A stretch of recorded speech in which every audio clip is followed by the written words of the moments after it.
Kia ora guys, welcome back to the Black Jersey. My name's Max, I'm the host of this channel, and a big thank you as per normal to my subscribers over on Patreon. You guys are awesome, I really appreciate your support all the time. If you enjoy this video, make sure you head down below, subscribe to me, like this video, and comment your thoughts on this video after you've finished it. So, for the 2023 Rugby Championship, Ian Foster's named a 36-man squad for the All Blacks, some very interesting picks. We're going to get right into everything. Let's have a wee analysis of the squad, and I'll share my thoughts on who he's picked to you guys. At hooker, guys, there's no real great surprises. Cody Taylor is the first choice. He's been around the block for a long time and went to the 2015 and 2019 Rugby World Cups. Dane Cole's quite clearly in there for the experience. Though he's the third choice, Foster has relied on him for a long time, and he's really been using him for that same experience. And of course, Samasoni Taukei'aho, one of the very best ball carriers available for selection, etc. But over at prop, things get a little bit more interesting. Ethan de Groot, Nepo Laulala, Offa Tu'ungafasi, Tyrell Lomax. No great surprises over there, but after one game this whole season, Fletcher Newell has been indeed selected for the All Blacks, which is a bit of an odd call considering you can't really tell how he's playing or anything like that. Newell just had an operation on his big toe, and obviously it's going to make your job a lot harder as a prop, so fingers crossed selecting Newell has been the right thing for the team. Tamaiti Williams, though, man, thoroughly deserved. Really pleased for Williams. He's worked his absolute bum off, and I'm really happy to him that he's going to be the heaviest All Black of all time and go to that World Cup in combination with his Crusaders teammate Fletcher. Well, over at lock, though, no Patrick Tuipulotu. He's been injured, but there have been 5 players selected. Brodie Retallick, no great surprises. A real veteran with 100 test caps, contrasted by Josh Lord with just 2 tests. I've had Lord on the channel before for an interview. The guy's so down to earth, even though he probably hasn't had the game time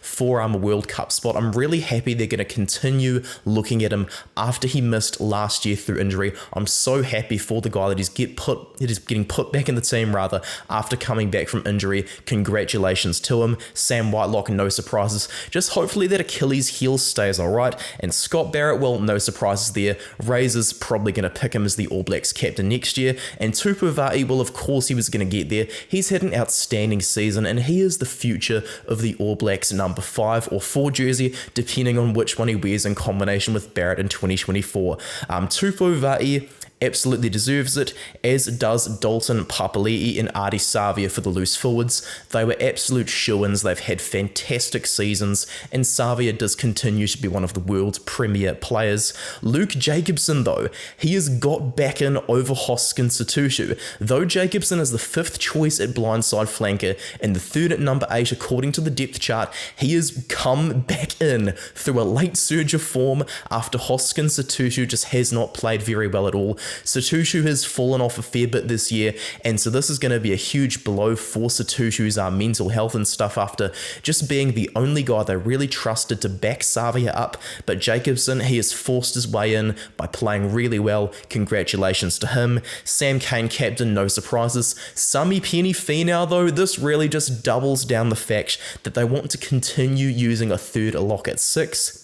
And Shannon Frizzell in the team, same thing. Shannon Frizzell is going to be very useful in that World Cup knockout stages as well, coming off the bench covering both lock and 6, with Scott Barrett obviously in the 6 jersey, as has become the stock standard. Akira Ioane misses out to Finau, so they're clearly going no holds barred into having that 3rd lock at 6, with Jacobson covering number 8. Now we move over to the back line.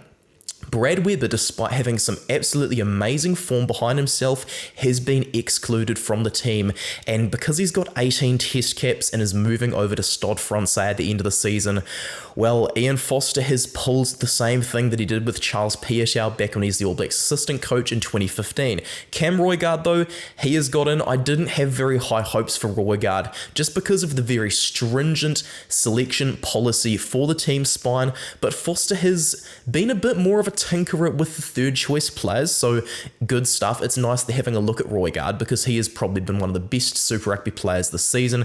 Finlay Christie was almost definitely going to be in jersey 21 for the knockout stages, combining with Beauden Barrett, and Aaron Smith, everybody knew he was going to get in. First-Fives, Beauden Barrett, Richie Mo'unga, no surprises, and Damian McKenzie is back in, the leading point scorer of Super Rugby. It was about time he got back in after not being picked for last year when he regained his eligibility post-sabbatical, but Stephen Petafeta, after falling off a little due to injury, has made way for McKenzie. Great to see McKenzie back after he played the last of his 40 tests back in 2021. Midfield, Anton Leonard-Brown, Rieko Ioane, Braden Ennor, no surprises there.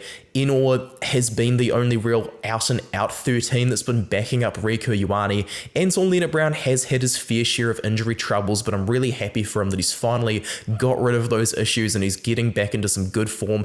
Ioane, irreplaceable at 13, but Dallas McLeod, seriously, I want you guys to name one thing that McLeod offers that another centre can't. He's an all-rounder, but he's not particularly good at any of the ideal skills. He's not the quickest, he's not the strongest, he's not the best defender, he doesn't have the best boot. What exactly makes Dallas McLeod stand out? To me, I haven't seen anything to tell me that he deserves an All Blacks jersey, so this is a selection here that I'm not impressed by. Perhaps Fozzie's just like throwing shade at Roger Tuivasa-Sheck or something who hasn't been included. David Havili, he obviously hasn't been picked either as he has been injured.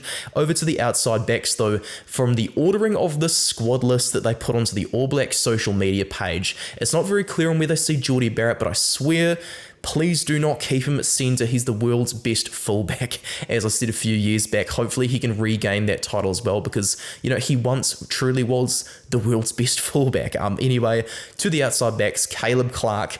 A lot of people are going to be quite grumpy due to his tackle ratio, etc., etc. this year, but Fozzie has persisted with him for a long time and is clearly going to keep going down that route of having a power winger.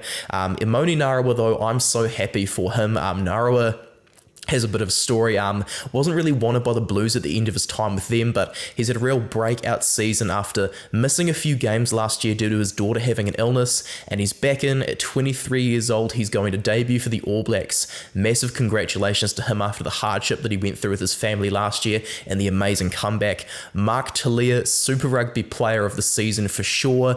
He is injured, so Sean Stevenson there, has been brought in as injury cover for him to cover 14 and 15. Hopefully Talia's not out with a long-term injury, and I was quite surprised to see Leicester Fainga Anuku called in.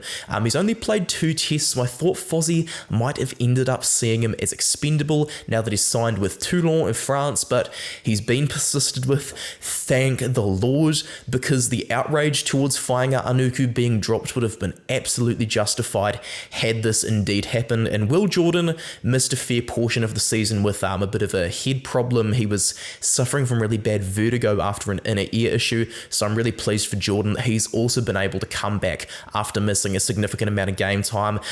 This is a bit of a mixed squad to me. The likes of Finau, Williams, Roygaard and Narawa and Stevenson, they're all getting their first caps, etc., etc., and will be in there as the Rugby Championship just to be looked at before some of these squad members are trimmed down to a squad of 33 for the Rugby World Cup. So overall, guys, I'd maybe give this squad maybe a 6 or a 7 out of 10 or so, in my opinion and stuff. Let me know what you think of the squad down below in the description. Of course, as I said earlier in the video, a big thank you to my patrons. Support me over on Instagram, support me over on Twitter, and I will catch you in the next one. Thank you very much, guys. I'll see you later. From Max.